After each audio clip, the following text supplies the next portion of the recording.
for us anyway. Hey everybody! Yeah, there we go. We're live, and it is Thursday, the Thursday before Halloween. We're here tonight to talk about. Man, I wanted my pumpkin to show. It's not even showing. Get over there. All right. Tonight we're talking about Halloween, the 1978 John Carpenter Immortal classic, Halloween. Just your average everyday slasher movie. Definitely one of I think one of the community's favorite movies. Period is Halloween. Wouldn't you guys agree with that? Better be. Better be. Uh-oh. Nate's laying down the hammer now. All right. He's coming on strong. Let's discourse on how wrong you are if you don't like it. That's true. so we're going to discuss that first. We're going to let Keith into the stream and see how that there he is. Hi. So didn't you use your phone the other night? We were watching Silver Bullet, and Nate was tearing up a new asshole.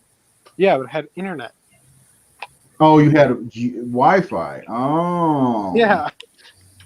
Okay. And that Wi-Fi. I thought you didn't like Halloween. Yeah, sure. So anyway, you can comment. We will put the comments on the page, on the board. You can tell us whether or not you like it, love it, hate it, whatever. We're going to change the logo because it's going to block part of it. There we go. So, first of all, what is your favorite moment from Halloween? Let us know in the comments. We'll post them up on the screen. But before we actually get to talking about Halloween, if you're not live, watching us live on YouTube, please go subscribe to the YouTube channel. We are so close to 500. I'd love to get to 500 and beyond before Halloween. But really, first, what we're going to do is we're going to talk about Halloween Kills a little bit, just because a new teaser trailer dropped, and I know you already watched my reaction video because it's up on YouTube, and you already subscribed, right? Anyway, let's get some reactions from across the country, well, half the country. Jared, did you get the chance to see it? That's a negatory, good buddy. Okay, that was news to me. Reaction. I apparently have not been paying attention. Yeah, it's well, you were at work, right? You're working today, working for a living. Mm-hmm. We've got the Dead Dollies watching us for the first time tonight. Thank you for joining us. Hopefully we don't disappoint, but likely we will. No. All right, let's go ahead. Keith, you give us your impressions because your buddy Daddy Daytona's here and he wants to hear from you. Okay. I was super excited for it. So, I mean, 2018's Halloween is probably like my second favorite Halloween movie. So, I'm really excited for it. I like the teaser trailer. I like that they're going the safe route with it. Like, it's just little glimpses of stuff and not like, here's the whole story of the whole movie. There's a lot of quick cuts. Yeah. A lot of quick cuts. They made it an actual teaser instead of just calling it a teaser, and it's actually a trailer. Yeah. They gave away the ending, too, though. Did you notice that? Michael Myers picks up mask in middle of road. That's the end of the movie. Cut to black. Seth, what about you? What kind of reaction did you have? I know you're pretty excited about this since it was supposed to come out like last week. What? It looks good. I mean, no, show us again with what you. Okay. Well, actually, it's more like this. I love his honesty. Let's be honest, guys. Let's be honest, guys. We're all packing pinkies. This is locker room talk here, guys. Come on now. Packing pinkies. Hashtag. Give us your reaction. You're the main member, main on the screen right now. So let's come on. Okay, so I mean, obviously, they're not going to get into the full marketing campaign until like June or July. So it's kind of nice that they kind of threw this little teaser out, and it looks really good to me as a Halloween fan. Like, I'm just very excited to see it, and the more. I actually kind of prefer having this type of teaser instead of a full-on trailer, but I'm really looking forward to the movie. Back to you. Yeah, I agree. I'm glad it's like the not Justice League, Batman vs. Superman. They roll out Doomsday in the trailer. It's like, what are you fucking doing, guys? Let's get a real teaser. Let's get a real trailer. I'm almost to a point where I don't want to see trailers for sequels. Nate, what about you? I'm putting up on the big screen. There you go. Oh, hey. Shit, I gotta clean my room. That's what I think. Yeah, it looks awesome. It just made me want to watch the fucking movie. It just depressed me. That's all it did. Knowing that you have to wait an entire year for it. Yeah. Yeah, no, it looks great, as I figured it would, but I mean, it's a teaser. I don't know what to say about it. But other than it looks fantastic. And I'm ready to see it. Yeah, I am too. I did the reaction video like immediately after it hit on YouTube, but then like within minutes, I was kind of being negative about it, but it wasn't because of that. It was because of personal life stuff. I think it looks cool. I think I'm ready to see another Halloween. And in my reaction video, I mentioned that, and we've talked about it before, about the possibility of a sequel kind of making the previous movie like a little better. I don't know, not necessarily better, but you know what I mean? And I hope that's kind of like it elevates the 2018 movie, because that one just keeps getting worse in my opinion. And when I view it, every other time I view it, it's like, is this over yet? So hopefully Halloween Kills, and they're bringing back many many old characters, and that Marion Chambers scene was straight up from the original movie. So it's like, how could it happen to the same woman twice? Was that cool for you guys, or were you like, come on? I mean, I see it more as like, I feel like Michael maybe knows who it is, and he's tricking. It's just like we've talked about the original before, like why he puts a sheet on and stuff, because he's fucking with people. He's trick or treating. And he's like, oh, it's that same chick. I'm just gonna do the same bullshit to her. I don't know. Maybe. You guys, it's a little hokey that it's happened to the same character. Like if that happened with maybe a different character, but I'm not gonna complain. We're getting a Halloween sequel, and not Friday the 13th. So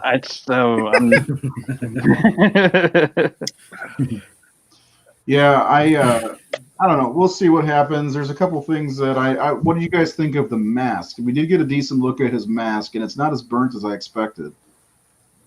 I like it. You like everything? Okay. Yeah, it's looking good. I expected it to be a little bit more burnt, but that makes me think that he didn't spend that much time in that house afterwards. So I guess we'll see. Jamie Lee Curtis looks foxy as ever with that gray hair.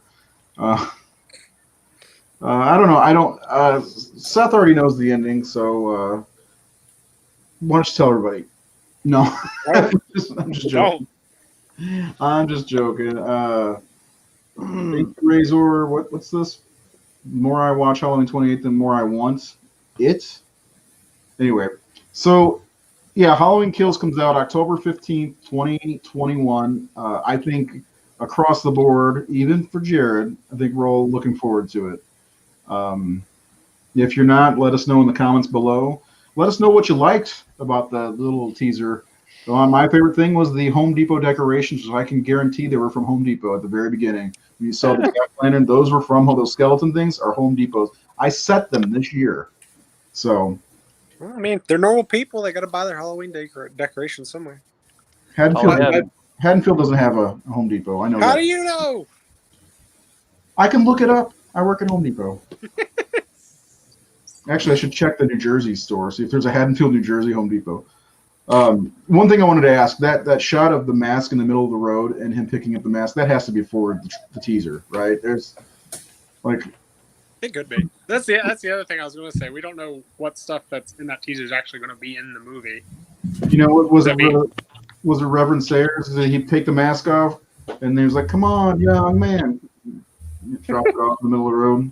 Bunch of fucking high school kids take his mask off and drop it in the middle of the road. Who knows? Done fuck with the wrong guy. I mean, even the last Halloween teaser had stuff in it that wasn't in the movie at all. So that was because they reshot the ending and stuff. But oh yeah. your buddy Daddy Daytona, he says, okay, I'm on a PC and I can type. The more I watch, the more I want from 2018 movie. It is getting worse. Thank you. And Alex Ross Vanover's with us. He's excited about Halloween Kills as well. But, Halloween Kills coming out next year, and we're excited about it. It'll be the 40th anniversary of Halloween 2, but tonight we're gonna take it back to where it began. The 1978 John Carpenter classic Halloween. And I'm not sure. Hold on, I just read a comment from Sean Stiff. Ray, while I always tune in to see your impeccable style tees, I really like Nathan's today. Yeah, I do too. Let's take a look at that, Butte, Nate. Show everybody your T-shirt. It's totally.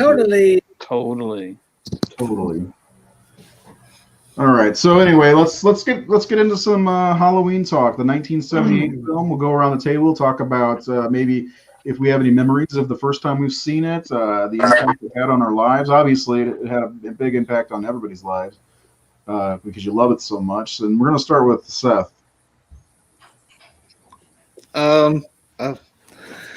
First time I saw it, I think in full was when I was a teenager, but mostly because my mom would always watch the Halloween movies, and there was just something about them that always scared me. So I was a big pussy for a long time, and it took a bit for me to go watch it. But I love it. It's a great movie. It's a beautiful movie. It's like the way it's shot. I like the pacing. Yeah, it's an awesome movie. Great movie from John Carpenter. The end. Yeah, the end. It's I used to tease my brother because we live in Illinois and so Haddonfield's not very far from here. Better watch out. This really happened, and Haddonfield's only about an hour away. I've been to Smithsgrove before. I really one thing about the movie is I would always watch the TV version growing up because I recorded it off of television, and remember those days where you had to run up to hit the pause button if you didn't have a remote to pause it so you didn't get the commercials. Yeah, so but it always had those extra scenes in it, and then finally in 96, 95 when Blockbuster released their VHS copy, I was like, where are these other scenes? They're gone. I don't remember when I saw Halloween, but I know I saw Halloween 2 first. I always see one of the sequels first. That's how it goes with me. Who wants to go next? Nathan? Oh, you just raised your hand. No middle finger, but you can go. No, okay. I got blood on my hand. Yeah. I've got blood on my hands. Blood on my hands. Oh, me. Yeah, I saw the sequels first because none of the video stores had it, and it was out of print. And it was a Blockbuster release. I walked into Blockbuster one day. What was that? You say in the mid '90s? Yeah, 90s? I think so. So I was in college by then. Unfortunately, that's how long it took. And I walked in. They had it on the counter there for like $2 and I went, "Are you Halloween?" After all these years. And so I bought it and just immediately loved it. And the more and more I watched it, the more and more it just became one of those films. Like it's. There are 5 movies as a filmmaker that I turn to, I put on to learn from, to be motivated, guided by, and Halloween is one of those movies. It's endless education in effective filmmaking, in simplicity. I don't know. It's just one of those films that I think it's the best made slasher film. I think it's one of the best films of the 70s. Yeah, that one there. That's the one. Saw that. They had that and Night of the Living Dead on the counter. They both were selling for Halloween season, and I was a happy camper. Yeah, I was about the same time I got it too. And man, I think I wore that. I wish I still had it. I think I wore that thing out. I wish Blockbuster's gone, but I wish they would somehow re-release like a Blu-ray version of that. Yeah, and that might be kind of the same way I discovered Halloween, because I had seen Halloween 2 and 4 and 5. No, actually, I take that back. Back in the early 90s after Halloween 4 and 5 came out. My stepdad brought back a VHS of Halloween. It had a black case, so probably a bootleg, and it just said Halloween in orange print on it. And we watched that. Then I got that set. Jared, what about you, man? I know you're not a huge slasher fan, right? Well, Halloween fan, are you? Of the first one, I am a huge fan of. It's kind of hard to gauge when I actually first watch it because it gets muddled together with all the other movies when I watched growing up. But some of the scenes that really stand out in that movie was the closet scene when Laurie flew into the closet, obviously. Mm-hmm. And then the boyfriend wearing the glasses over the ghost shroud. Those are things that basically stapled what we think of a slasher movie. Like, you had so many imitators over the next 11 years after that movie came out, like that. Yeah, especially with the first three. I mean, despite what you say about it, yeah, I mean it's older, but it transcended what we see as a slasher movie, and there's so many imitators, often imitated but never duplicated. Except for Halloween 2. I mean, that's always the thing. Like, Halloween, they jumped onto that cash cow because of, Halloween did so well. Like Cunningham and what's his butt, Victor. They were trying to chase that cash cow. Mm-hmm. And it just seems like I don't like to admit it. I'm a Friday the 13th guy, but Halloween is the slasher genre, mm-hmm. or the slasher franchise, I guess, when it comes to all of that. I love Friday the 13th, fiber my being, but I mean, at the same time, Friday the 13th is an imitation of Halloween. And Sean Cunningham actually came out and said that he just wanted to make money. This is a good question. How influential was that Blockbuster videotape release? I got it. Did we all have it? I had it. I know Nate and I did have it, right? I don't think Keith was born yet. I don't think we didn't have it. I know that. Okay. It was a great release, though.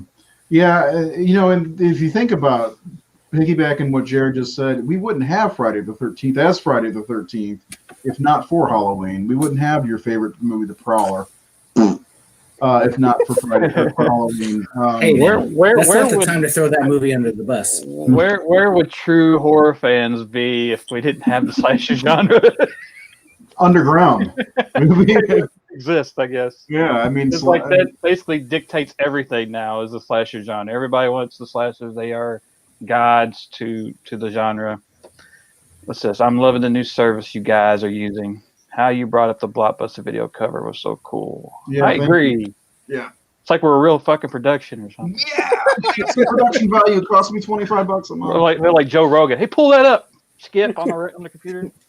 Well, there's one thing I just found that I want to show you guys because I talked about it not long ago about my Halloween 2 release, and this was the one I had. Yeah, the green one. The green one. Yeah, I love that. That's so cool. I'm doing a Halloween video for tomorrow for my collector's set, and I was like thinking about it. I was like, man, I miss having all my VHS tapes. I had that Blockbuster one. I had this like 2-set case. I was able to find the Media Halloween 2 from way back when. I got it at a yard sale for 50 cents. Halloween. I had all this great stuff. It's all gone, lost to the ages. So Keith, you're the only one who didn't mention how you saw it. I'm sure your grandfather took you to see it in a theater somewhere. Probably midnight. Yeah. I actually don't remember the first time I saw it at all. Really? It's just one of those movies. It exists. It's there, and I know what it is, and I've seen it, but I don't remember when I saw it the first time. I remember seeing 2, 3, and 4 for the first time because they were in a triple pack, and I watched them all together, and they confused me. How did this begin? We've got our good friend Scott Montgomery back in the house. Silent Scream 1980 is one of the better post-Halloween knockoffs. Have you guys seen that one? I like that. I did a Blu-ray cover for that one for Oh, Code Red. gee, It's got Barbara Still in it. Oh, really? I'll have to look that one. I've never seen that. I know Scott's talked about that one a couple times. Thanks for commenting, Scott. How much nudity is in it? I don't. Well, to him, there must have been a lot, I guess. Right. I don't remember. No, I don't remember. It's not gutter ball, I'm guessing. No. It's It's a pretty cool. It's one Oh, of yeah. my. Yeah, it's a pretty cool movie. Scott loves your shirt as well, Nate. Thank you.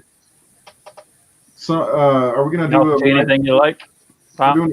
We're gonna do a Gutter Balls commentary, right? Daddy Daytona says he just got that sealed Good Times Halloween 2. I guess that's the one that I just showed. That one from The green. the mid '90s. Dude, I love that cover. Out of all the releases, my two favorites that came out were when they finally released it on Letterbox. When they put the Letterbox version of Halloween out, Mm-hmm. when you got to finally see the whole screen, Oh yeah. and then when they put the extended cut out, when Anchor Bay put that out, it had the TV scenes cut into the. That might be the Regular double one I'm thinking of because I think I had that had a different case. I think it had like a And Michael Myers silhouette. Yeah. I think I did have that one. I remember thinking, I have way too many copies of Halloween on VHS. Well, thanks to Anchor Bay, I'll have about 14 different versions of it. Right. Do you still have your VHS collection? Yeah, I got somewhere in the basement. Oh, the It's like clamshell like one too. I had a 5 clamshell years one ago. too. Yeah, 5 years ago, you couldn't get rid of VHS. Now everybody's collecting it. All these hipsters. Hey, now. It's true. I mean, there's nothing really wrong with that. They want all my vinyl and VHS.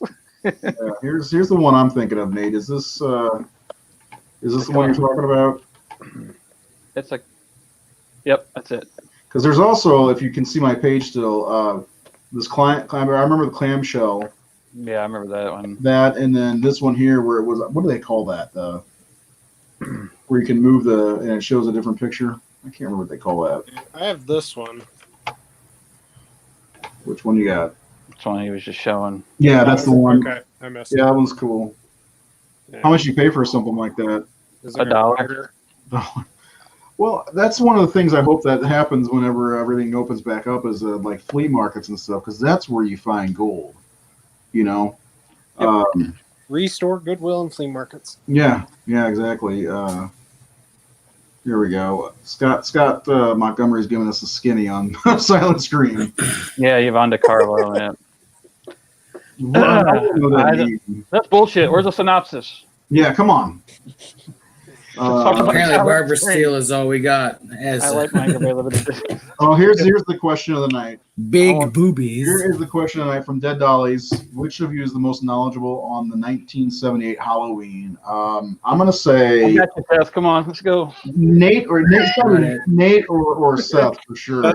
It's definitely Not it. No, I don't know. Seth, Seth might knock me in the ropes. well, Seth he's got love for two things: Halloween and werewolves. And if you put them together, it's it for him. Fuck, the Trick or Treat's his Yeah. favorite movie. Right. It's got to be that scene with the werewolves and Trick or Treat. Is that? Just Or, and a pack one. yeah. Actually, I think they look awesome in that scene in Trick or Treat. By the way. Well, why don't we get into the filmmaking aspect of let's get into talk it. about that instead of Silent Scream. I'm gonna grab my tripod real quick. I bet you are tripod. Talking about Silent Scream. Seth. All right, let's get into it. Who wants to begin? Talk about some behind the scenes stuff on how Halloween was made, how it came to be. Nate, you want me to get rid of that logo? It's all up in your face. I like that. There, I'll switch you guys Put it around. in front of Seth's face. Move it to Seth. Yeah, because Seth has a lot of that dead area behind him. Yeah. So, That's kind of fun that you can move the logo like that. dude, this new service, StreamYard, is a blessing. Because we wouldn't be live right now if Keith was running the show, and he's gone now anyway. Where'd you go?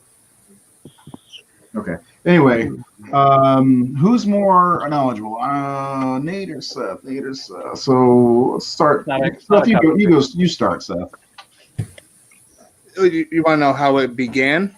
Actually, she did. Now Dead Dolly's asked how many people portrayed Michael Myers in Halloween. It's like 5, isn't it?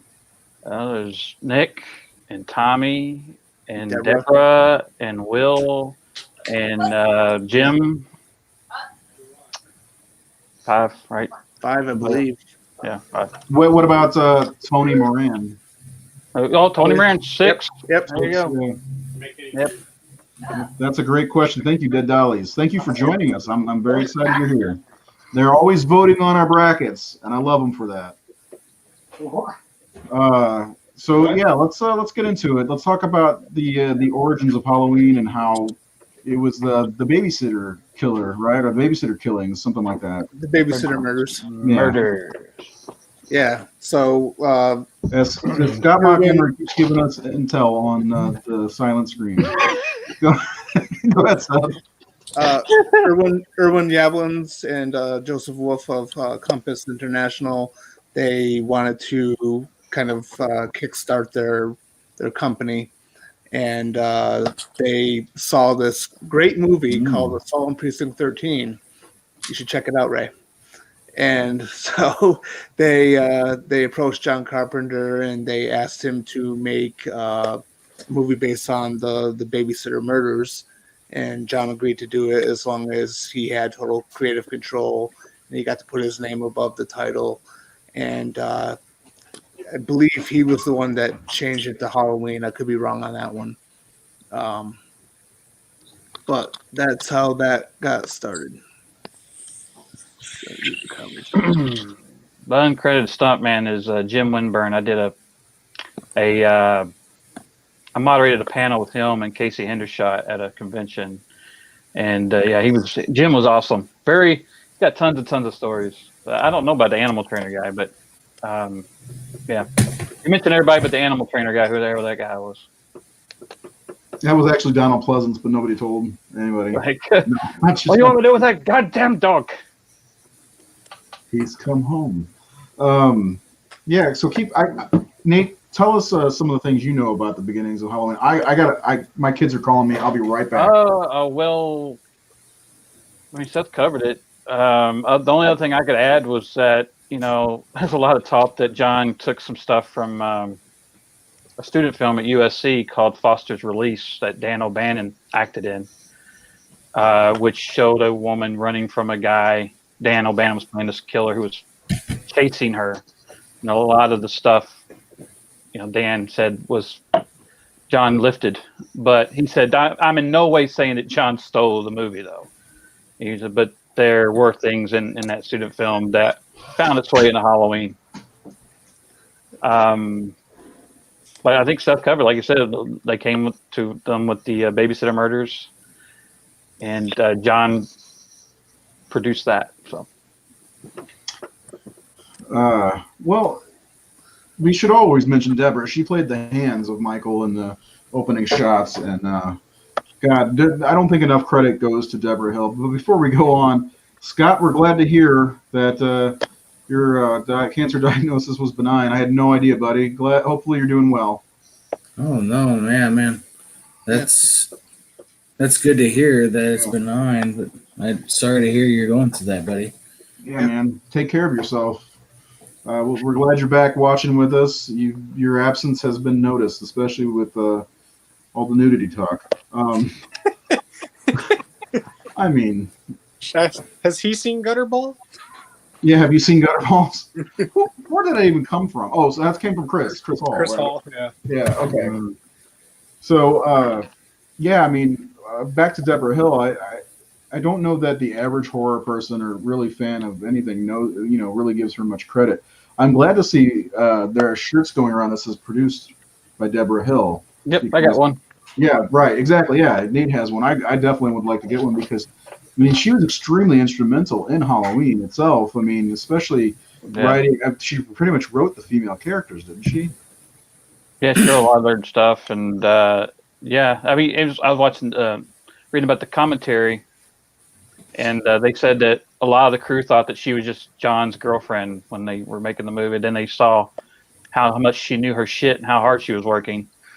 And you know, she did a lot. I mean, she filmed the girls in the car. That was her holding the camera. It wasn't Dean. She had done a lot. You know, I was watching something a while back. She had done at least, I think, 9 films before she did Halloween with them. So I mean, yeah, she's definitely, like I said, unsung hero.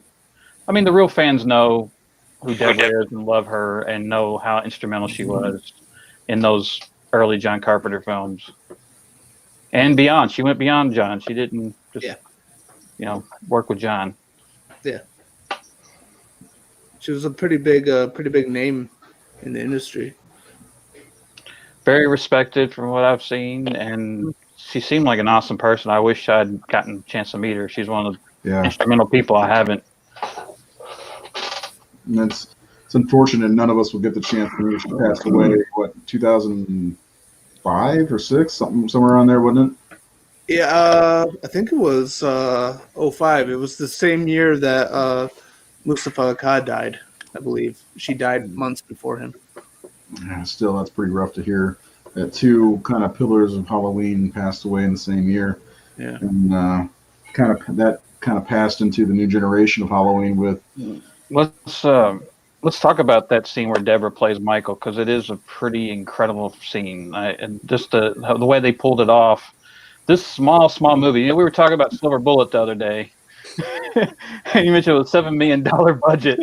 This movie was made for, what was it, Seth? $350,000 or something like that in the budget on Halloween. Yeah, something like that. Yeah, and you think about what they pulled off with that, and just a bunch of young people making this thing, and that opening. What? The first thing definitely did not feel like the first message I wake up to this morning is they could have made 22 Halloweens for the budget of Silver Bullet. Yeah. Come on, you're still ragging on Silver Bullet. That's what I do, man. That's my old man thing, you know. Like when we go out to like some fancy dinner and spend like $60 on a steak, and I'm like, I could have got 60 cheeseburgers at McDonald's for that. Now, would you have been able to eat them all? Yeah, no, I wouldn't have. But anyway, I could have eaten all those Halloween movies. But no, like that opening scene with that, the way they had to orchestrate it, and everybody having to.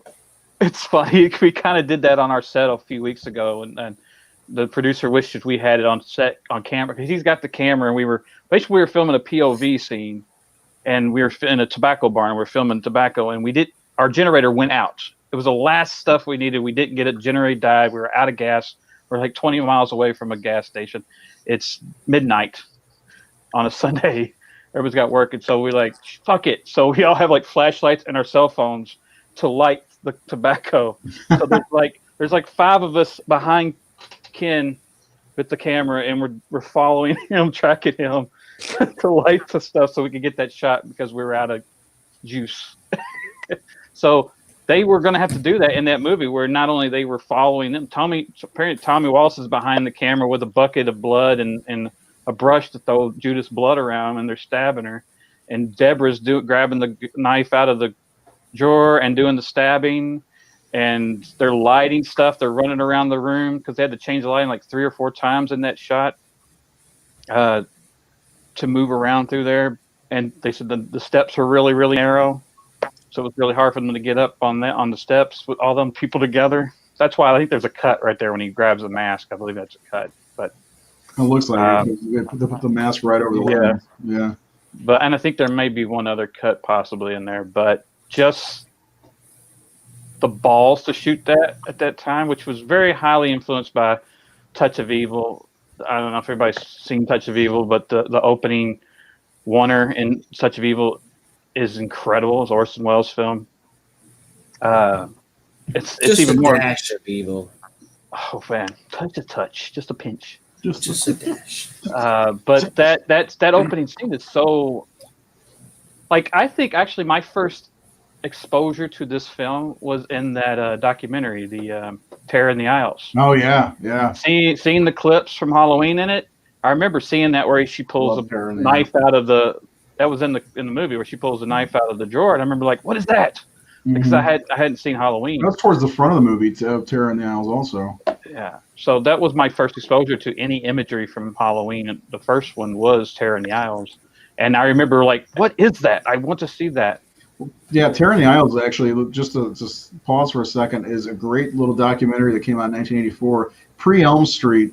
And just watch that and just take notes on what everything is, because there's a lot of great horror movies, and not just horror, just terror and thrillers and stuff that are on there. Like Play Misty for me, the Clint Eastwood Great movie. movie. Yeah, I mean, there's a lot of good stuff on there that you may have missed. You check out Terror in the Isles. It's on the Halloween 2 Blu-ray, not Nate's, because Nate did the cover from Scream Factory, but the one released right before that, and now Scream Factory released it on its own. We do have an interesting couple things here. Dead Dolly says, imagine what Halloween 2018 would be if she were still alive and brought the same capacity as John Carpenter. I mean, it probably would have been a very different movie, I think.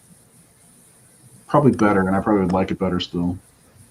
And then good old Scott Montgomery says, how different would Halloween look if Annie or Anne Lockhart were cast as Laurie? I don't know who that is. Didn't realize that she was up for Laurie. I do know that Jamie Lee Curtis read for Linda, right? Linda or Annie, one of those two. Linda, Laurie, wait up. So yeah.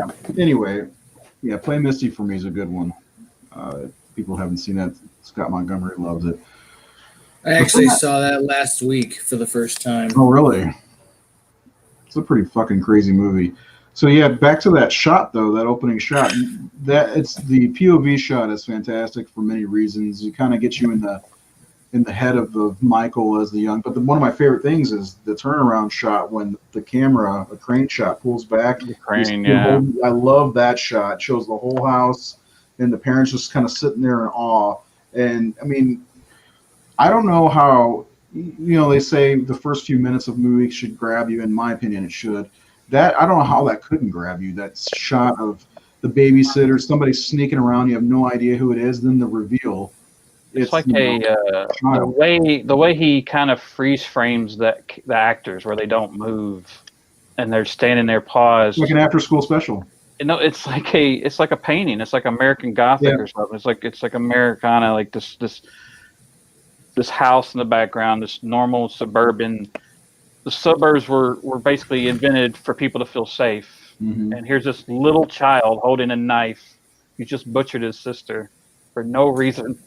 And the parents are just looking at him, and it's just an great opening, great imagery. Yeah, right. And this is why I prefer this to anything that Rob Zombie will ever do, because why did he do that? We know why he did that in the 2007 Rob Zombie remake.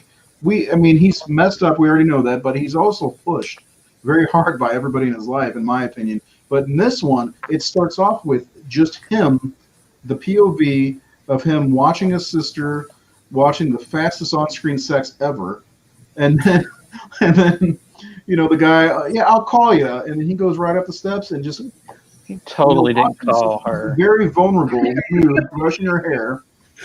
He did not call her. I love it. It's like, yeah, sure. Yeah.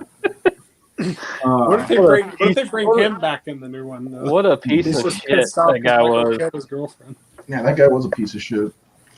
But yeah, it was a great shot, great way to open the movie. There's sometimes I wonder if they should have started the Halloween theme then, but I think like a cold opening type of thing. But I think it's fine the way it is, right?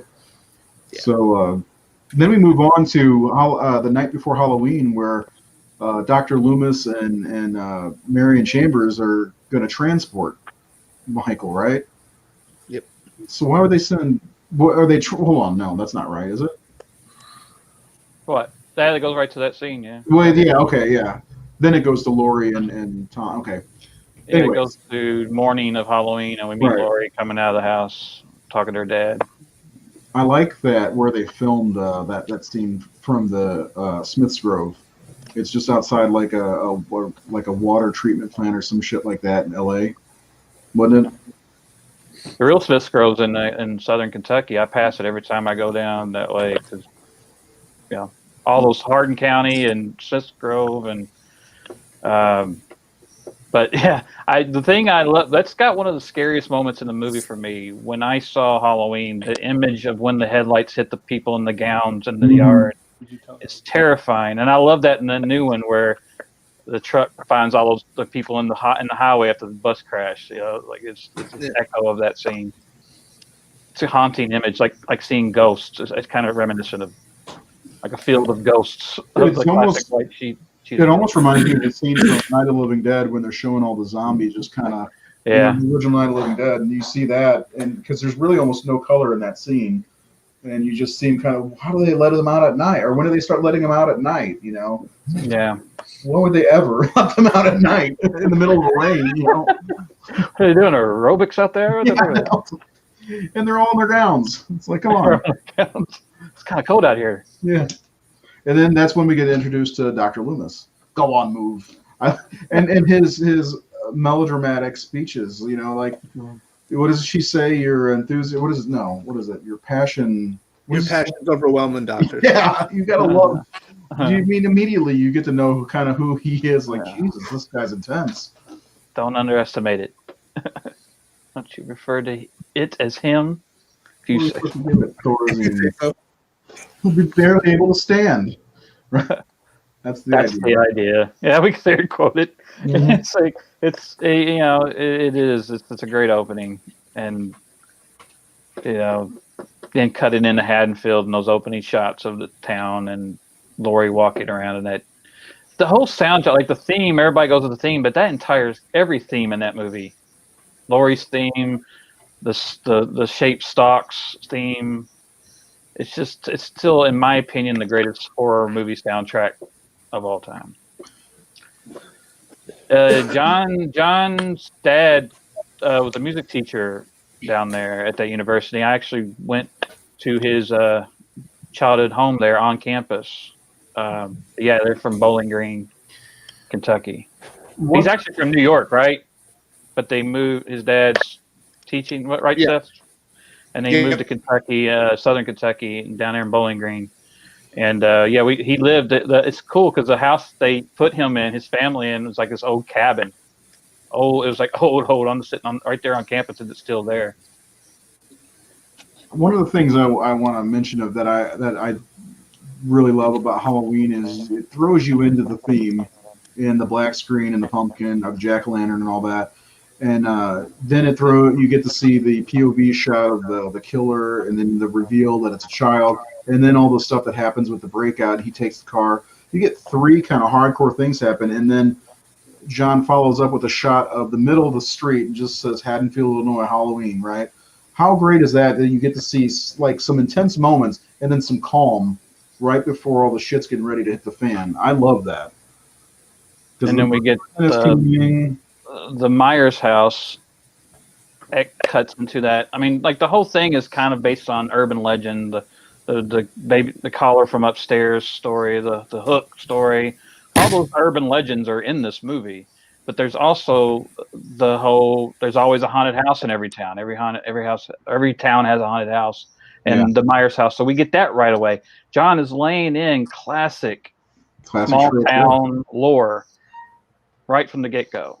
That we've shown us what they have all been hearing about, the boogeyman that everyone's talking about. We saw what had happened, but we still have no understanding of what had happened. And now he's coming back. It's as simple as possible, but it's so effective. It's so great to just have that idea, as simple as it is, and people keep ripping it off, but because it is so great. Yeah, the escaped mental patient was I don't believe that was something that was in the Hook, right? Wasn't the Hook?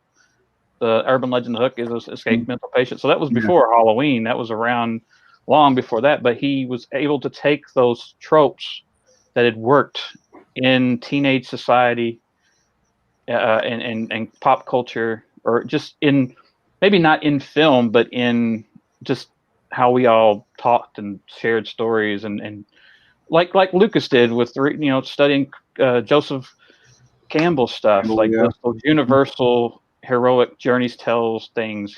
John was doing the same thing with folklore and fairy tale and urban myth.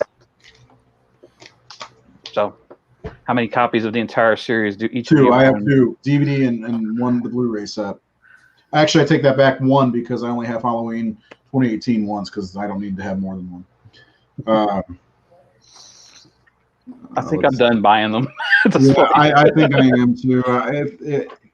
I'll just buy new ones as they come out. My brother went to WKU, so I remember visiting my brother down there. People told stories of John Carpenter being inspired by Bowling Green to make Halloween. Well, and Halloween was also based on a town that I think did Deborah Hill live in Haddonfield, New Jersey? Is that yeah? I thought it was something along those lines, which is really great. I like that they said it in Illinois though, because that gives us Illinois people something to kind of like. We've got Halloween. What do you have? What do you have, Kentucky? What's your movie? Movie that takes place in Kentucky.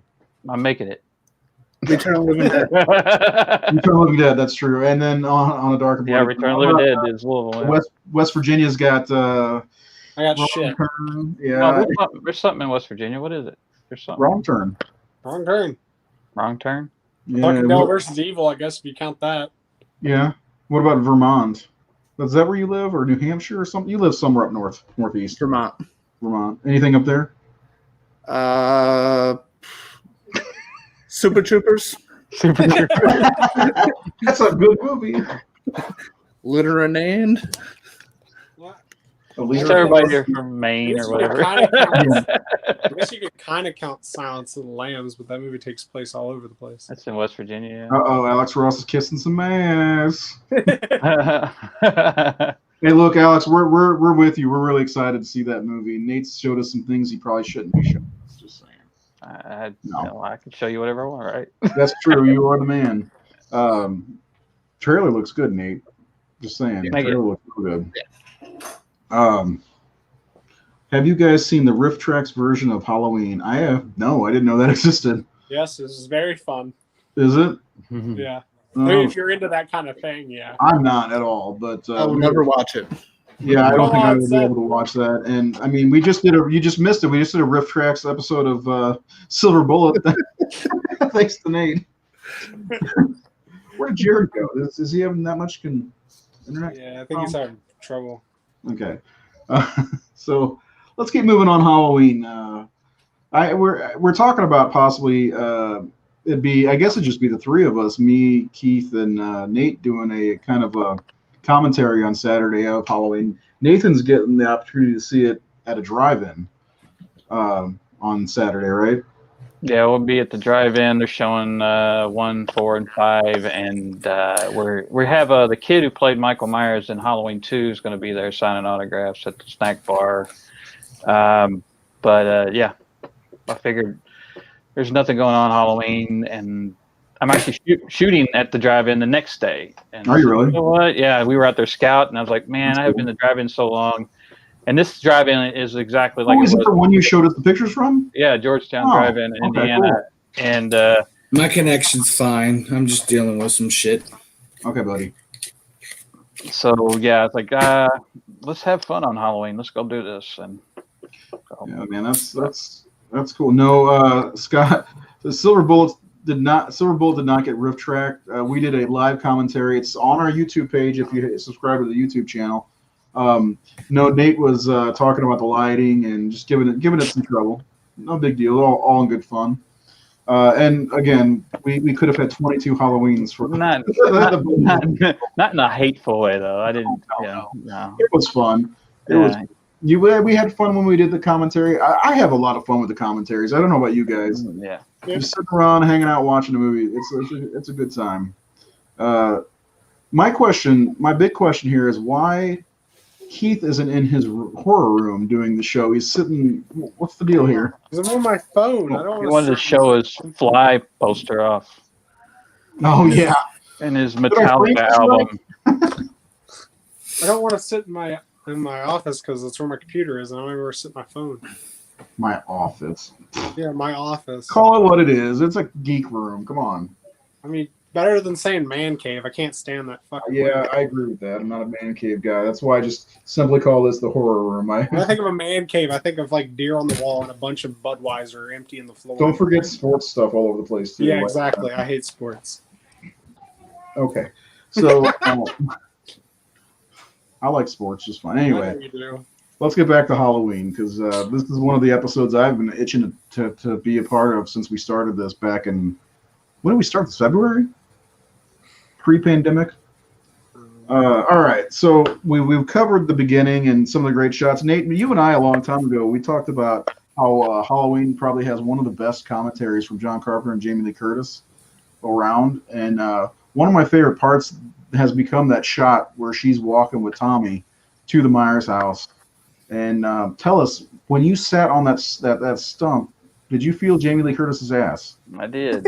Oh man, That's a cool thing. Like I have been fortunate enough to go out there and see those locations, and that one is perhaps one of the coolest because the people who live there are very open to the fans, and they actually put pumpkins on the porch with a sign that says "Have fun with the pumpkins. Take pictures all you want. Just return the pumpkins." You know, and it's really fucking awesome that they would do that for fans. That they actually will supply that. So yeah. yeah. A lot of places like that aren't like that. Yeah.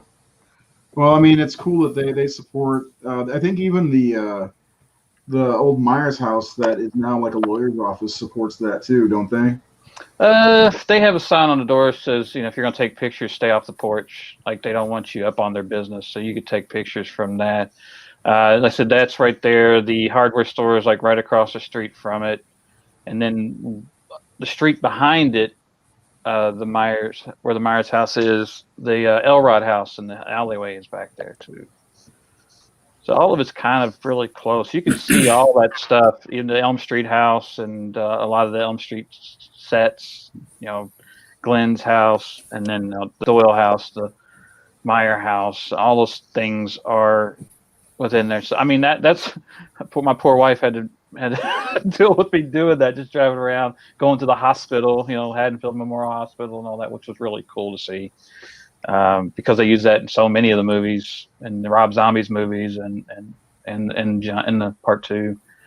But yeah, the Myers house, they don't tell you to get away, but they don't want you like on their real property, I guess, or on the porch or on the house. What year was that you got to go out there? Was that 2018? Yeah, I think so. 2017, 2018. It was when the first time I went up there is when I was doing the signing of Dark Delicacies for the Leslie Vernon comic. They had us out there, and they, if you watch the Scream Factory Blu-ray, they have interviews with me and Angela and Ben and David. And they filmed that at Dark Delicacies, those interviews. And so a guy named Russ Trout actually flew me out there and drove me around all weekend and took me to all those places. And then we did a screening of Behind the Mask the next night with a Q&A. Sean Clark was moderating it. And the Monster Squad were in the front row. Andre Gower and Ryan Lambert showed up. For the screening. Cool. Yeah, it was fun. It was right. It was a theater across from the Staples Center. I don't know what theater it is though. It's downtown LA. But yeah, it's any horror fan. I mean, I know that was like one of the. You know, you go to Los Angeles for the first time. Like, what we're gonna see the Elm Street house, right? We're gonna see the Doyle house, the Myers house, and like that was the first thing I did. So then my wife and I went back out there for like our anniversary. We were out there for a week. So I went and saw as many things as I could. Back to the Back to Future House, and the Thriller house, and which Back to the Future house was Marty's house. Okay. Yeah, and like the Thriller house. And speaking of, here is that picture with my shirt on. With that same shirt on. There we go. Yeah. I had to go. I was looking for it on your Facebook page, and you put a lot of pictures on Facebook. Yeah, I do. Nothing wrong with that. I do too. I like to share. Yeah, that sounds like that's one of the worst parts about 2020 for me was back in May I was supposed to go out to California. I have a friend who lives out towards UC Berkeley, and her and I were going to travel down to the area, see the Myers house, see all the stuff that we were talking. Because I even asked you, I was like, hey, where did you find all this shit? Way before, because I was going to plan out a whole trip. And, I made a map, man, so I could hit. Yeah. So because driving around LA, it's all day. I mean, it take you Right. an hour to go, 3 miles if you're not doing the right thing. So I knew that. Said, all right, I'm going all the way. What's all in Pasadena? And what's all over here? And how can I make this? Hopefully I get to go out there in the Everything. next few years. I wanted to do it for my 40th birthday, be like my 40th year, finally see the Elm Street house, because that's the number one for me. And then, I do want to sit on the stump where and rub it, see if I can feel Jamie Lee's ass a little bit now. But, there's a lot of stuff. Even Sunnydale High is a place I'd like to go see, because I love Buffy. Scott has a question for us. How did Michael know where Laurie lived, and how did he know where to stand so she would see him in the classroom? Great question. Well, he just followed her from his house, right? She came up to his door. Right. Mm-hmm. And he just followed her the rest of the day. Yeah. The camera shot where it's following Tommy and Laurie talking, and that's not Michael, obviously. That's John Carpenter being a creep. No, but he followed. So we see from his perspective her dropping the key off outside on the porch or wherever it went, and then he followed her to the school. I don't know how he found her room though. Maybe he just went to each one until he found it. Yeah. Like, I don't see her in that window one. to window. Yeah. I want to see those outtakes where he's just like walking in the window. Oh, this is the one. I'm gonna jump over here real quick. You're running across the street. This isn't it. Damn it. Is she looking? I gotta disappear. She's doing the Leslie Vernon shit. Yeah, but then pretty much he followed her from the Myers house to, Yeah. and that was. But then he left and went and fucked with Tommy, right? 12 Tommy. I'm assuming that was after she went home, right after the bush scene or whatever the hedge maze thing. Yeah, it does happen after that, doesn't it? Because he's in elementary school. He would have got out after her, I guess. Is that right? I don't know. I thought it was before. Maybe it was. I thought it was after. Is it right before the funeral, the graveyard scene? Maybe. Where Loomis goes. Trying to remember when that actually that it's placed in there. You guys have seen this movie way more than I have and don't know it. I think it's right before the graveyard scene when the whole pumpkin Lonnie thing. Yeah. Where he goes to find the grave missing. And I think after the grave scene, Laurie and Linda are walking away from the cheerleaders. Yes, yeah, that's true. Yep. Yeah. See, we know. I don't know. We'll know for sure tomorrow or Saturday, right? Yeah. So what next do we want to talk about? What's the next scene? We got chasing her, following around. Sheriff Brackett, one good scare. Yeah, that which created a website, onegoodscare.com, I think, Yeah. or onegoodscare.net or some shit. Yeah, that's a good thing, especially since it looked like Jamie Lee was expecting it.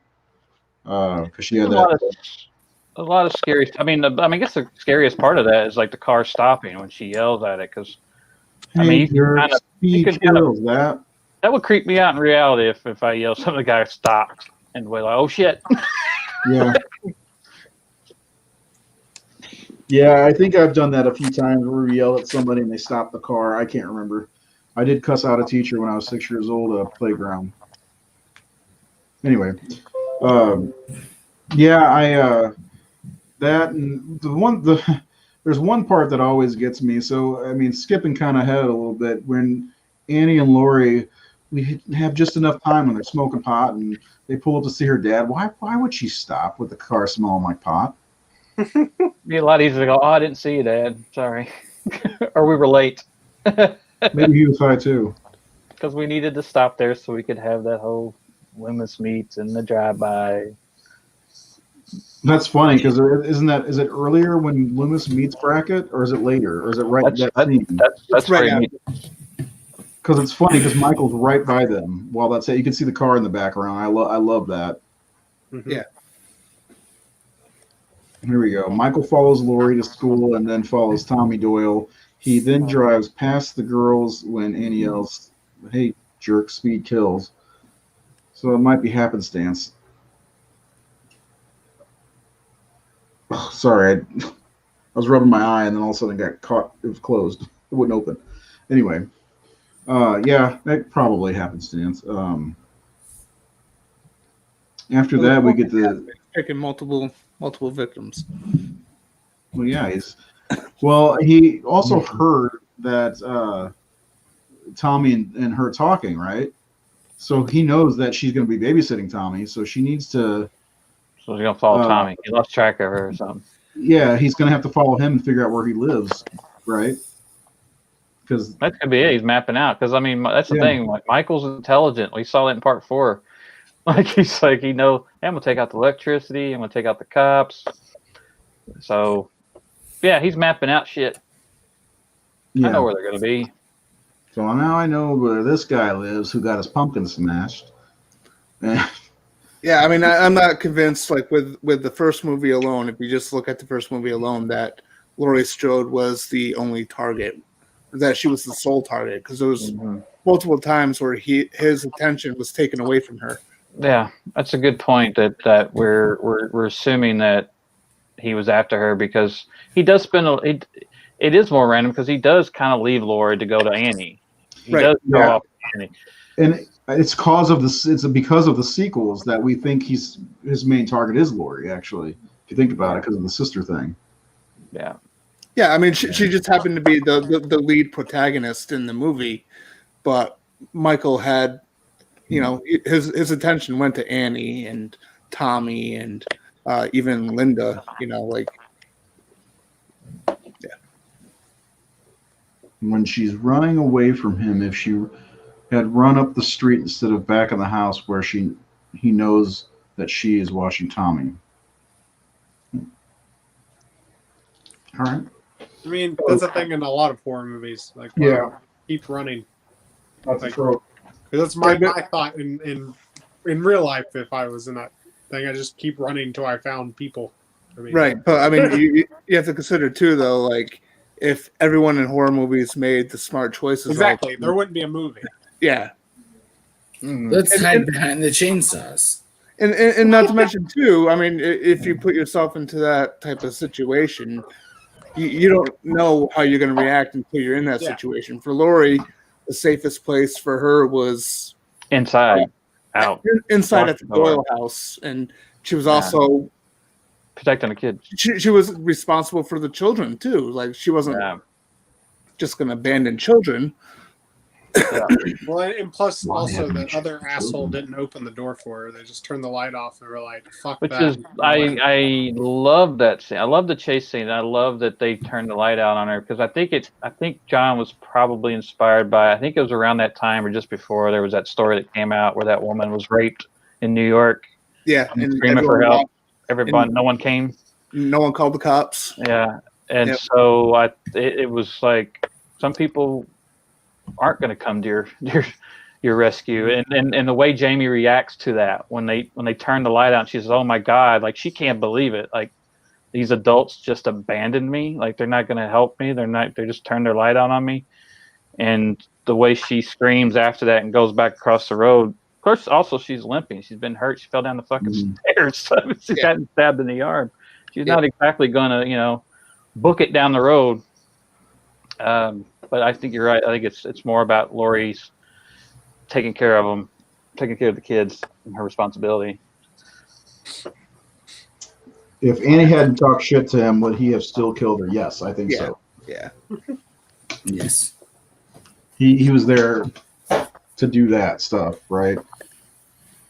Why do you think he started killing people? Just because he was crazy? I don't think we need to know. I think it's better that it's just. Did he choose Annie because that she was friends with Lori and he was just following the path and they were right next to each other? Or like if Annie wasn't babysitting that night, would he still have gone after her? Well, I mean, if Annie wasn't babysitting, she wouldn't have been in the area. In the line of fire. This is the best part about this movie, is it makes you question everything and you want answers to everything, and there are no answers unless you follow Thorne or something. It's a John Carpenter movie. You're not going to get all the answers handed to you, and I like that. Yeah. Is that what I'd have to look forward to in Assault on Precinct 13? No, Assault on Precinct 13. Mm-hmm. Well, there is a mystery about the motivation of one character and what he did, but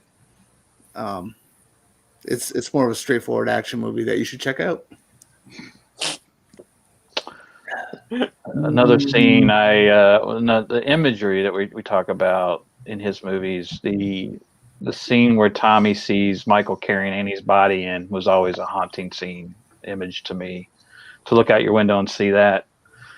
When I first saw it, that might be the scariest part of the movie for me when I saw it originally. You think the scariest part? Yeah, it was just a chilling. Thinking as a child, like I used to have those fears as a kid, looking out my window and seeing someone looking in or something. So to look out my window and see a man carrying a dead girl who he probably knows, he probably been babysat by Annie at some point as well, being carried into that house, Lindsay's house. He knows Lindsay, of course. So, and he knows that's where they're at. So I don't know. I think it's a very haunting image. Yeah, and also because he saw Michael kind of lurking around before then too, and this is where there's a little bit of a lapse in logic though, because he's trying to tell Laurie about how there's someone out, the boogeyman's outside, and she doesn't believe him, and yet the entire day she's seen someone follow and watch her. You know what I mean? But I'm not gonna. But maybe she doesn't. Like maybe boogeyman into her is not like a flesh and blood person, but a. Yeah, true. Yeah, I think maybe that's what she just kind of creeped out by a man following her, but he's talking about an entity or. Right. Yeah. Yeah, a ghost or something. A monster from one of his horror comic books. Yeah, she just thinks it's his imagination. Yeah. Or she's just trying to calm him down because he's sure. anxious and hysterical about it, and that's her job as a caretaker, is to confirm with him or to not worry him, to alleviate his anxieties, and Yeah. Plus, if she was like, you know what, I've been followed by something all day, I'm pretty sure the kid would freak out even more. I think you're right. Did he have a white mask on? Well,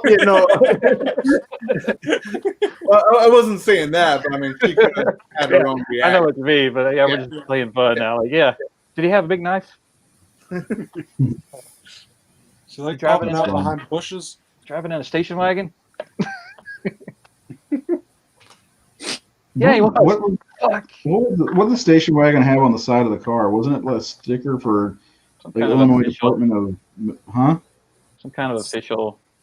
I thought it was a Smith Groves car. It was Smith Groves, Warren County Sanitarium. Sorry, I'm having a yawning attack all of a sudden.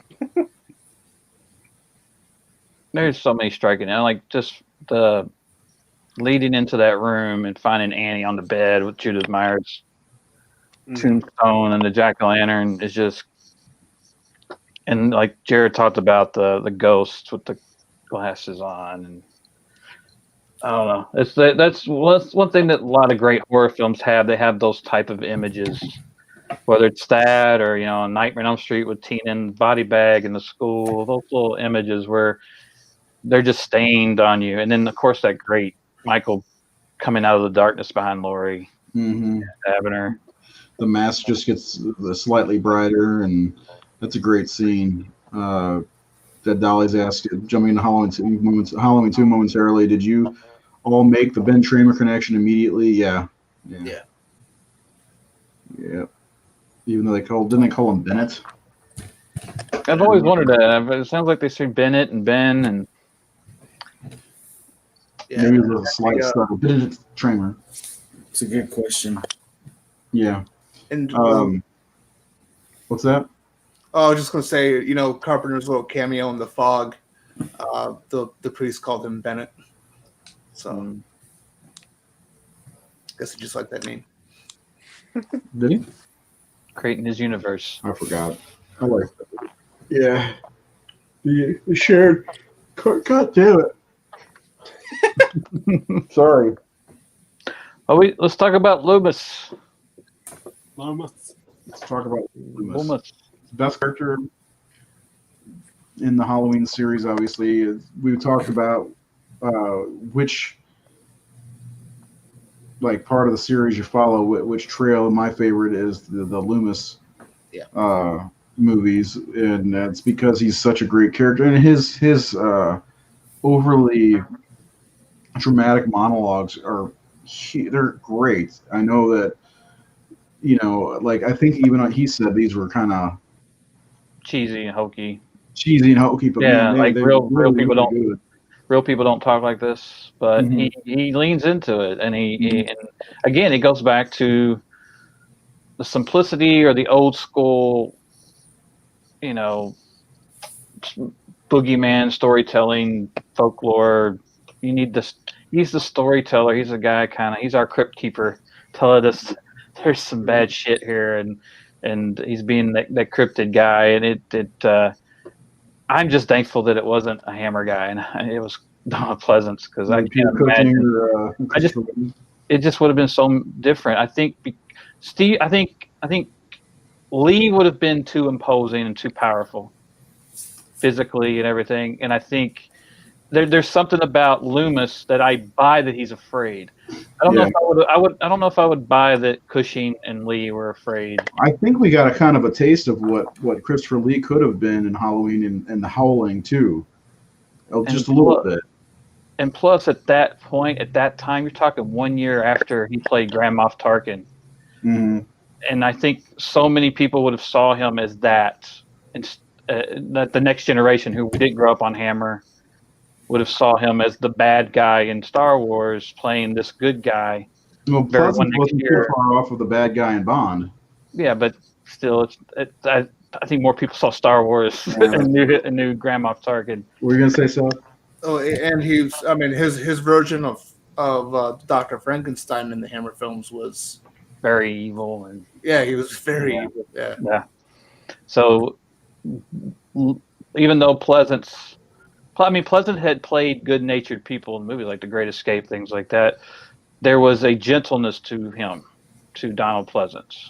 I always felt there was he could be creepy too, and there was like that. He walked that balance of it, where he would get cryptid. He was kind of creepy. At the same time, there was a warmth or I don't know. So he has a warmth and like a kindness in his voice when he talks. Yeah. And that Lee, I never, Lee is Dracula. He's imposing. He's got that deep, scary voice. Huge. And I don't think Cushing nor Lee could pull off, "Hey, Lonnie, get your ass away from there." Hey, Lonnie, get your ass away from there. Hey, Lonnie, get No, your ass.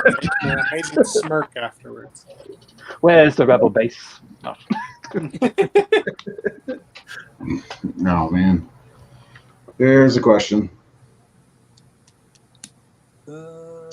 So I've always considered Halloween as the perfect movie. What, if anything, do you see as its flaws? Palm trees. The girls' dialogue. Yeah. Palm trees. Totally. Palm trees. Yeah. What random crew member on a porch? There's a few things in The there smoking that are hedge. bad. Yeah. I don't think Nancy Loomis is a strong actress. My Paul. She's got a lovely singing voice. I love you all. No keys. Great song. But every movie has things you could pick apart. Yeah. It's how strong everything else is. I'll overlook. I can make fun of stuff that I love and be fine with it. At the end of the day, I love it so much and I praise it so much. Like I get so much richness out of Halloween that I who cares if there are palm trees in it? Who cares if I don't care. It is perfect to me. A lot of people don't even notice that stuff unless you tell them it's there, and then they notice it the rest of their lives. And you just face the fact. Look, it was a $350,000 movie made by kids in California. It's where they had to shoot it. It's like they can't digitally remove them. Nowadays, they would just fucking digitally remove them, and they would have added leaves, and it probably would have felt phony. But because there's a, even though it's a homegrown movie, it doesn't feel like a homegrown movie because there was a talented cinematographer behind it, a talented writer-director behind it. Right. You had a very talented young actress who just blows up in that movie. I mean, she's great. Jamie Lee Curtis you wouldn't imagine that's her first film, as good as she is in it. Yeah. She has pedigree. She has good genes. She has a touch of evil genes. Regarding H18, Halloween 18, do you like or dislike the changing of the familial connection between Laurie and Michael? We covered that in one of our other episodes, but I actually prefer the sister saga more than I like 2018. She becomes more crazy, like without a plan, like the Joker in 2018. What about you guys? I like the no motive route. Yep, I same here. don't like the connection. I love Halloween 2 and 4, but I prefer that he had no motive. Mm-hmm. Yeah, I'm kind of in the same boat, but at the same time, I mean, I'll take both. We had the sister angle for 37 years until between Halloween 2 and 2018. So, I that's something that I grew up knowing was a fact. But a lot of times I look at the first movie and I'll look at it as just the first movie, the way Carpenter intended it, with no fucking sequel whatsoever. No plans for a sequel. That was end all be all. Yeah. Yeah, that was the story. It was done, and it's very effective. And for me, it was kind of a really creepy movie, because it is at its core a home invasion movie. So This change was needed for 2018 because it's time that this franchise isn't weighed down by that baggage, by Jamie Lee Curtis, by that character. Like, because Jamie's not going to want to do it again and again and again and again. She's getting too old. She, heaven forbid, she passes away or whatever happens.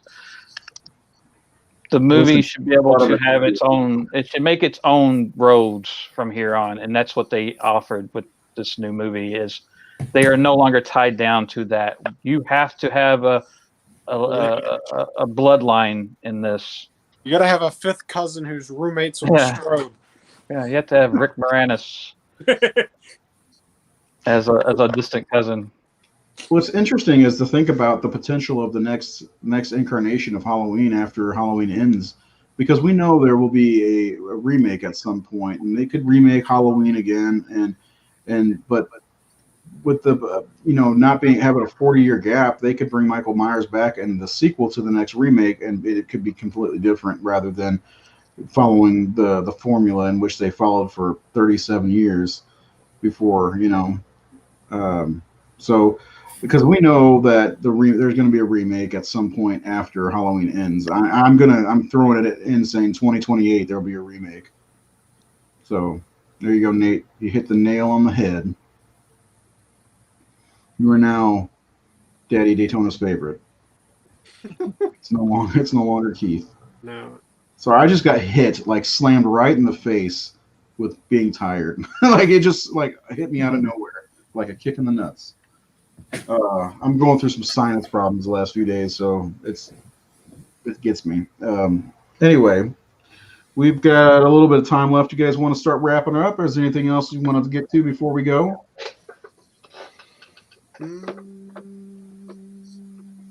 We didn't talk about that stab and tilt. We didn't talk about don't I get your ghost?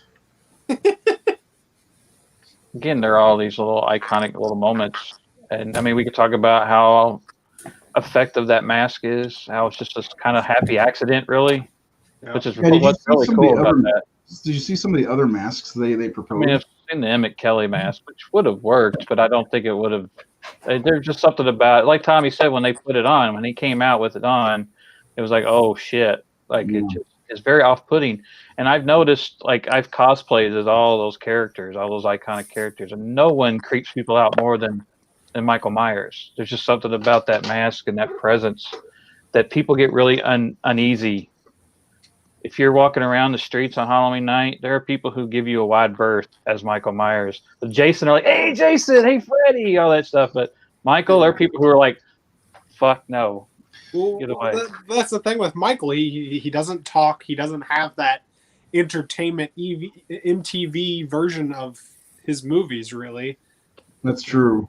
he's not a character. He's Well, they just a never, silent- they never spoofed him. They never Well, made him. Mustafa Akkad made sure of that. He was in love with the character. He's like, what did he say? You never shit on Michael Myers, or whatever it was, something along those lines. Yeah, Seth would know. he was never the joke. Like Freddy and Jason were, yeah. And that's why I've always felt the Halloween films were the one who were constantly serious. Mhm. Even as goofy as Summer Resurrection was, Michael is still a danger and is,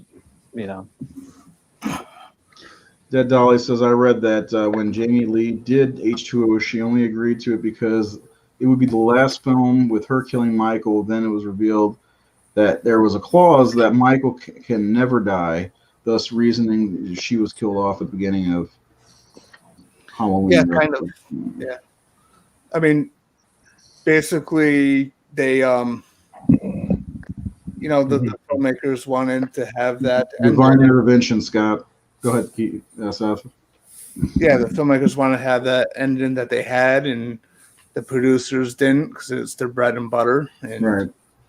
I think I mentioned this before in another show. So well, and we were just talking about how Michael was never parodied, and what was it Akkad said about that? You don't fuck with Michael, right? something like that. And it doesn't work because there's something very serious about that character. Jason was open to, those movies were never, they never had that same feel. They were I've always called them party movies. Mhm. Freddy always had personality, so it was natural that he would progress and get further and further along as that. Yes, Mustafa Claus is legit. They knew it was going to be a paramedic pretty much from the beginning. Not quite. Not from what. If you watch the Blood is Thicker Than Water documentary, you can find it on YouTube.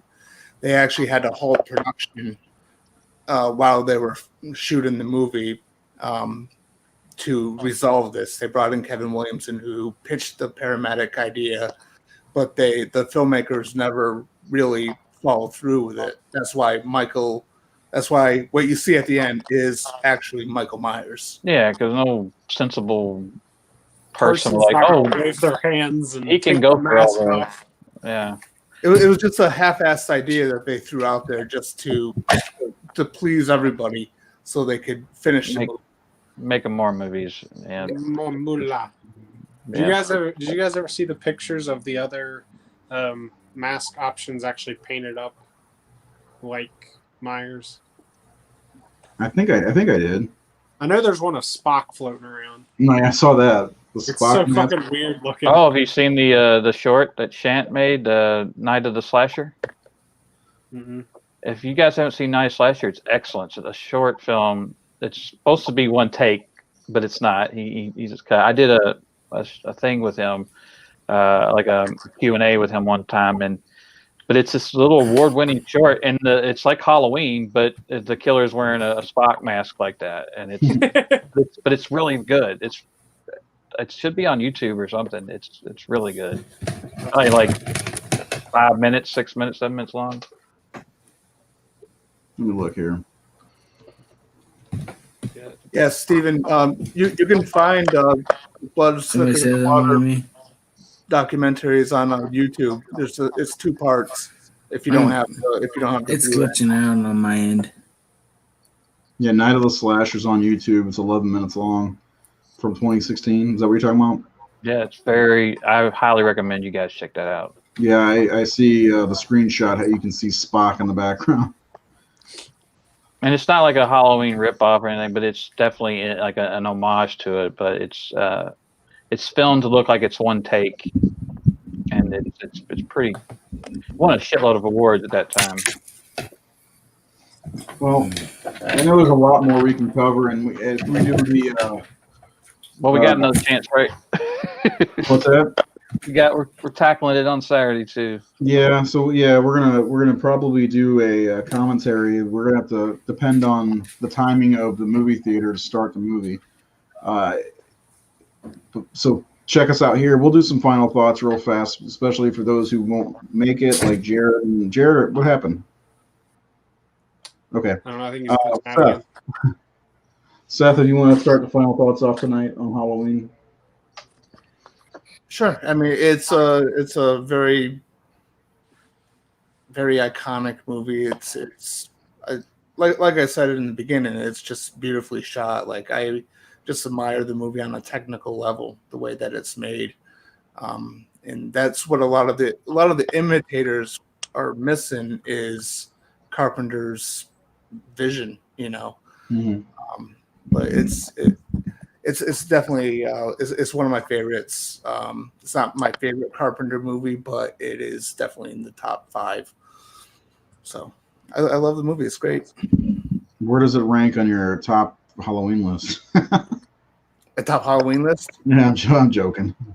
Yeah, I'm looking forward to. I mean, even though I'm gonna freeze my ass off tomorrow night, I'm gonna see it on the big screen at the drive-in. 30-degree weather. Thank you, Dead Dollies. I'm so glad you stumbled upon us. Oh, it was me being live earlier. Yeah, I tried to do that before the show to get people to come in and subscribe to the YouTube channel. So check that out. And yeah, much respect to Dead Dollies. I know you shit. Yeah, that's for sure. Nate, you go. Oh, I'm known as a nightmare guy, but in all honesty, my favorite horror film is Nightmare on Elm Street and Halloween. I think it's a tie. I've always kind of felt like, especially if it's October, it's definitely it's a tie because I love both of those films so much, and they are so different, but they're all both perfect films to me. Even though Nightmare on Elm Street has a lot of shitty flaws too, but again, it's like Halloween is the movie. No, it doesn't. Halloween. No, Halloween is. I wish I'd seen it earlier that I did. I wasn't able to because it wasn't available. But once I saw it, it just grew and grew and grew. Out of film in general, it's one of my top 15 films of all time. It's a movie that I can watch anytime. I'll throw it on and I can sit there, even though I know every inch of it, except for how order they go. It takes me a minute, right? Earlier, we found that out. But it's being put on the spot. So yeah, it's I don't know. I just love the characters. I love Loomis. I love Michael. I love Laurie. Would you say you care about the characters? I do. Remember, we had this conversation before. I said I care about these characters more than I do about 2007. There's more development with them, and you're like, no. I don't. No, I don't. I care about Laurie. I mean, the thing about the 2018 movie is it's a sequel. It's not. It's spending a lot of time on established characters already. Roman's here. Hey, Roman. A little Halloween memory back in the 90s when I was working in Hollywood as a makeup artist. My makeup teacher, mentor, had me going through his storage space, and I moved some things and found a giant Halloween 5 poster and a mask. Turns out he did the makeup and some latex effects for the film. Oh, wow. Was shocked since he mostly worked with bigger names during that time. He told me it was a total blast to work on set and let me borrow the mask for a party. That's cool. That's awesome. Everybody check out Roman's movie, Scream Queen. Yep. And he did the audio for Confession of Fred Krueger as well. He's also been on the show, Yep. Scream Queen. We need to get Roman back on the show again sometime. Pick a movie and we'll discuss it. One of your favorites, Roman. Come on back. We need you back on the show. We had a good time with you. Yes, please. Yeah. That's Jared? my final thoughts. Go ahead. Okay. With some rum and sprinkle. Jared, what about you? Final thoughts on Halloween? It's just one of those movies that it iconizes the entire horror genre if you are under 50 years old, in my opinion. Like, I'm not throwing anybody's age out there necessarily, but like when it comes to like what I've grown up from horror, Halloween is the epitome of what a horror movie is. I can say that it can be overrated at times, but at the same time, I wouldn't have the movies that I love without Halloween. It's true, especially the Prowler.